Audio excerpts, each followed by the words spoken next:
Hai Mas, Mbak. Pas rilis film The Odyssey dan Spider-Man Brand New Day, rasanya biasa aja. Tapi ada satu film lain yang pas diumumkan akan rilis, itu kayak, wow, akhirnya.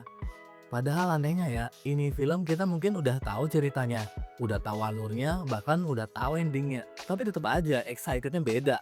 Ini tuh film yang bahkan kita udah kenal ceritanya dari kecil.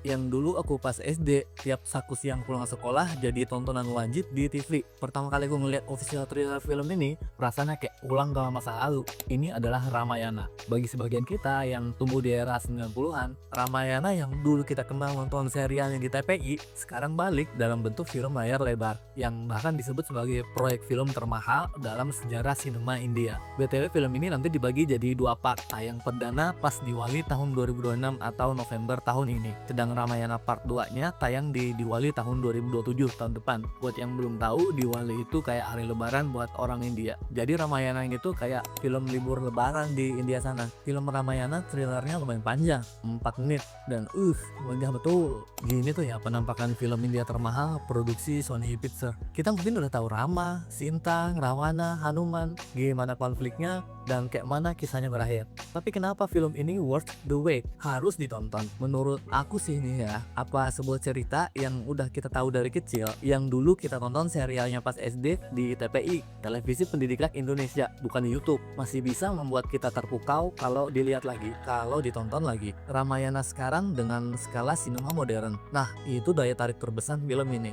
Tonton Ramayana tuh sebenarnya adalah nostalgia, karena ceritanya yang udah familiar. Kita akan mikir ini film sama nggak dengan Ramayana yang dulu kita tahu. So, nanti pas Ramayana udah resmi tayang global, yang kita kejar dan tonton di bioskop bukan cuma film India dengan budget raksasa, tapi kita ke bioskop untuk bernostalgia dengan masa lalu. Bedanya, kali ini kita nggak lagi menonton Ramayana sebagai anak SD. Kita datang nonton sebagai orang dewasa.